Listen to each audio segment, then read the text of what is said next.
What's the story, Morning Glory? What's the word, Hummingbird? Thank you so much for clicking on my channel and for joining me for this review of 90 Day The Single Life, Season 4, Episode 3, Debbie Tells a Lie. So let's get started with Debbie. Debbie is talking to her son. They're driving somewhere together, and she's telling her son that Osama is still desperately trying to contact her. And I think in episode 1, she talked about this as well, that Osama is just not letting her go. I think he wants to reconcile with her or something, and he's, constantly blowing up her phone. But I think she's been ignoring him. She's trying to move on. She wants nothing to do with Osama. So she is still trying to find a man. She is still believing in, love everlasting, and so she still wants to find a new love. So she's on some dating app or dating website, and she meets a man by the name of Russ, who is 60 years old. Now when she tells her son this, her son was not happy. Her son wants her to chill out, relax, and go sit down somewhere and stop being so boy crazy.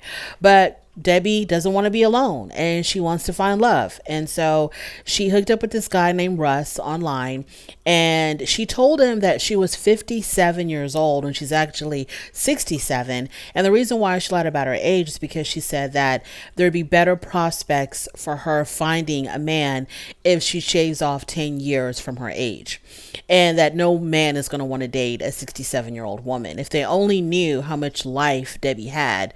Debbie doesn't look 67. She doesn't act or move like she's 67. So if they only knew, then it wouldn't be a problem.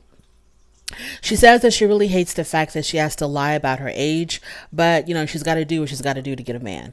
So then later on, she is having her date night with Russ. They're meeting for the very first time, and the plan is to go miniature golfing. And she was a little bit disappointed about the miniature golfing because she doesn't think that it creates an atmosphere to really talk and get to know each other or create this air of intimacy. But she's a go with the flow kind of girl.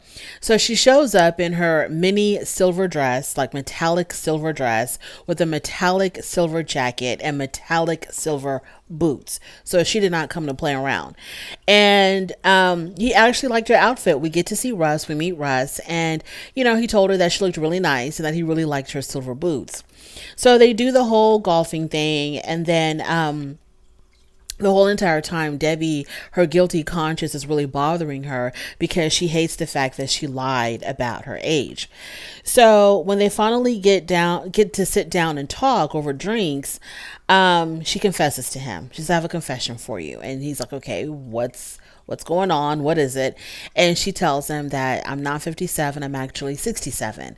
And at that moment, he kind of looked at her like, "So I don't care, what's the big deal?" And he tells her age is just a number. But then in his confessional, he was like, "Yeah, when she told me that she was actually 67, I was kind of shocked." And I was like, what do you mean by that, Russ? You were shocked because you were not happy about knowing that she's 10 years older than what you actually thought she was? Or you were shocked because, she's so young and vibrant that you were surprised that she was that old? But of course, Russ did not elaborate for us. So then she proceeds to tell him that, she was in this relationship with this guy from overseas and that he lied about his age. And she was building up all of this suspense around the part where, when she actually had found out Osama's real age. And so, she kept on saying, like, building up the suspense and saying, and then I found that he lied about his age, and please, please don't judge me. Don't judge me because I didn't know how old he really was. Please don't judge me. And Russ is like, just spill it. What? How old was he? And Debbie's like, he was 24. So Russ said, and then she tells Russ about how the relationship fell apart, how Osama was not who he presented himself to be. He lied about who he really was and all this and that. So Russ was like, she played a little bit too much on me on the very first date. It was a little bit too much. And then later on, Debbie ends up asking him for a second date. And he was like, sure.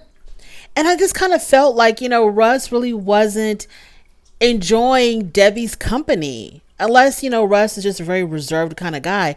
But he really didn't seem like he was feeling Debbie all like that. And I'm like, Debbie is just a ball of fun. Like, how can you not enjoy? She's age appropriate. but she's so young acting and young looking and young living. You don't feel like you're dating a 67-year-old grandma, because she's so full of life and she's so vibrant and she's so colorful. But I guess Russ was a little bit too, he was a little bit too drab and dreary for a person like Debbie. I think Debbie deserves to be with someone who's just as vibrant and just as colorful as she is. And I don't think Russ was it, but we'll see what happens. He did say yes to the second date, but he just wasn't really that enthusiastic about it. I love Debbie and I just want her to find the right guy and I want her to have a good time. Moving on to who am I going to talk about next, y'all? Because, John. Let's talk about John. Now, John is from the season with Thais and his brother Patrick. So, John is now also living in Las Vegas because we know that Thais and Patrick are living in Las Vegas as well. And he tells us, giving us some background about himself, that he's a reformed bad boy. When he was younger, it was a lot of partying, drugging, and drinking. A lot of women. And he is now calmed down a lot, and I guess he's wanting to kind of settle down now. He's only had 3 serious relationships in his life. He's been with plenty of women. He makes us understand that he's been with a plethora of women, but he's only had 3 very serious relationships. He's just not the dating kind. 5 months previously, this woman named Megan slid into his DMs. Now, as someone who is on a television show and who is kind of, widely known, I guess, in the reality TV world or in the 90 Day Fiance TV world, when someone slides into your DMs and wants to get to know you better, I wonder if the people are like, she probably just thinks that I'm rich and wants my money or wants clout or whatever. Like, I don't know how you can trust anybody who is sliding into your DMs if you have some sort of notoriety, or I'm hesitant to say fame, because there's so many shows on television that everybody knows who these people are. But I wonder if you're kind of hesitant to be like, I'm going to respond to somebody who came into my DMs, because it could just be any random person. But anyways, he did. There was something about Megan that he liked, and he responded. So they met when she came into his DM. She's from San Antonio, and he ended up visiting her in San Antonio. And I guess they had such a great time that he's going to be visiting her again. He said that the first time that he went up there to go see her, they practically didn't even leave the bed. They were in bed most of the time, just having great, awesome sex. So when we see John again, he's packing up, because he's getting ready to go back to San Antonio. And as he's packing up, because he lives with his brother and his brother's husband. And so as he's getting ready for his trip, his brother and his brother-in-law are talking to him. And they're asking him, well, do you think that she's going to want to move to Las Vegas anytime soon? And John says he's not really sure because Megan has a child. And so the brother was kind of like, wow, you're dating a woman with a kid, because this is not John's MO at all. He usually avoids women with children because he doesn't want to be responsible. He wants to, do his own thing, be free, and not be worried about or tied down with a kid. He just wants to be able to just do whatever the hell he wants to do, him and his partner. So Megan must have really done a number on it, because Megan is about to get this clout and this reality TV fame. So I'm pretty sure that when he went there the first time to San Antonio to visit her, I'm pretty sure Megan laid it on him, put it on him real good, because he's coming back again and he's completely okay and fine and comfortable with her having a child, which was like a big no-no for him. So she must have, those 5 days or however many days he spent with her in bed must have really been worth it, because he's back. He's going back over there. And so, or she must be just really special. Maybe there really is like a connection between them, or some real chemistry between them, where he's willing to, forego his number one rule and get with a woman that has a child. Moving on from there, let's talk about Shantel. So Shantel, not much to say there with Shantel. She is still in Greece with her friends, who to me are kind of annoying. I don't really care too much for her friends. They just do too much for the camera. They overhype and they overact and they over exaggerate themselves, and it's just too much for me.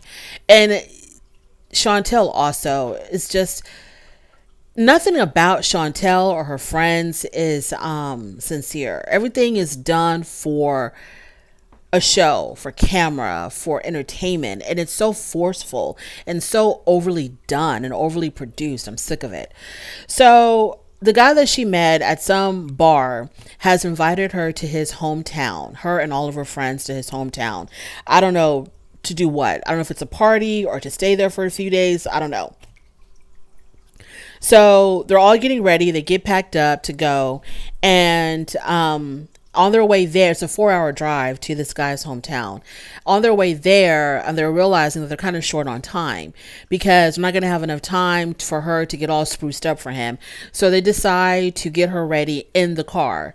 So she's got to strip down, put on her outfit. They're fixing her hair. They're fixing her makeup, doing all this stuff in the car with her so that when she gets there, you know, she can just be automatically ready for this party or whatever event this guy's got going on at his house.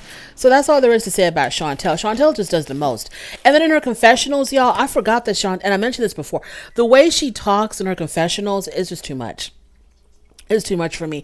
It's very like choppy how she talks. And she's like, and it's like this. She talks like this. She's like, and he is a Greek Spartan, and I am excited for that.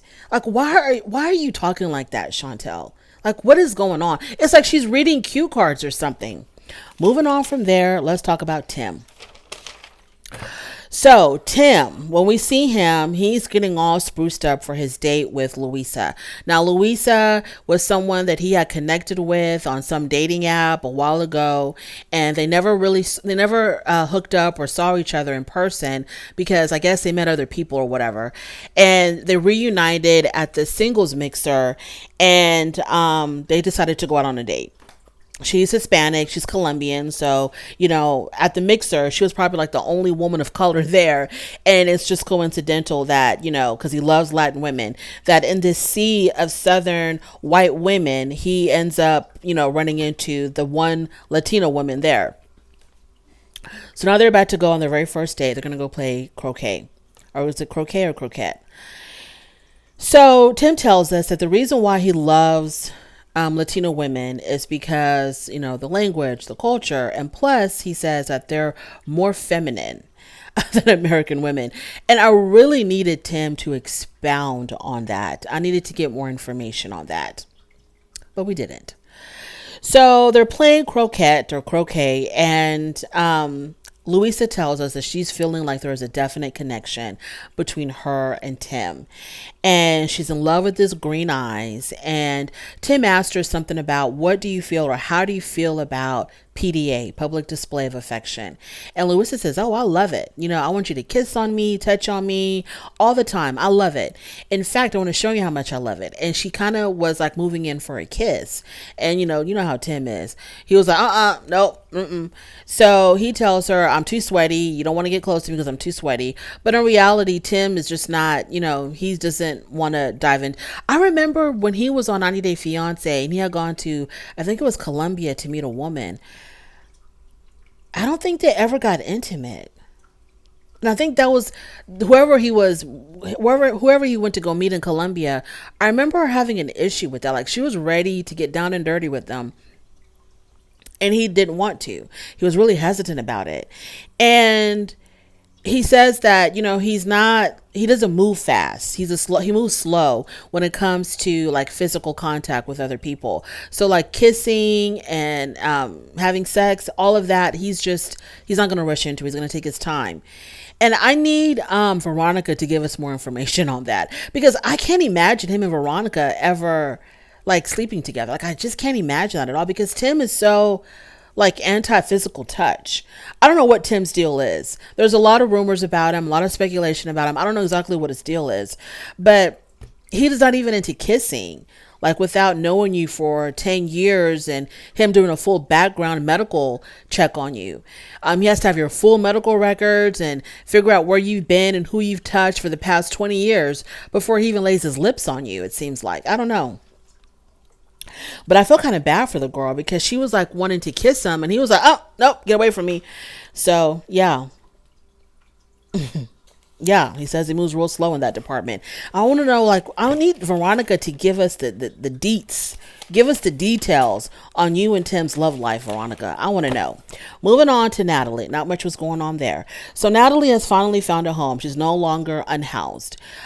Josh had put down this huge down payment or lump sum payment or whatever the hell towards her apartment so that she doesn't even need a cosigner or a guarantor. So she's able to move in. It's already furnished, or I don't know. I don't know how much time went by because the last time we saw Natalie, she was unhoused, which is a politically correct term to say homeless. She was unhoused. Now she's in a fully furnished, decorated apartment, her and her mom. So I don't know how much time went by. So the mom is supposed to be meeting Josh for dinner. Not just them two, but, with Natalie as well. And Natalie's kind of worried because her mom doesn't really care for Josh right now. In fact, the mom tells Natalie, now that we have our own place, I don't know if the mom is going to be living with her or if the mom is only visiting her. But now that Natalie has her own place, her mom says, you should invite Michael to come see you. And Natalie was like, my mom loves Michael. But she's, I guess, moved on from that. So the mom is supposed to be meeting Josh, later on that night for the very first time. And Natalie is worried because her first impression of Josh was not so good. He was supposed to meet them at the airport, help them with their bags, drive them to their hotel. But he was a no-call, no-show. And so that really rubbed the mom the wrong way. So finally we're at dinner and he tries to make it up to the mom. He showers her with compliments. He apologizes for not showing up at the airport.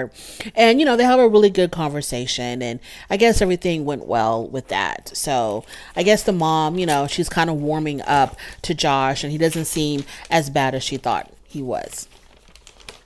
This show is moving real slow, y'all.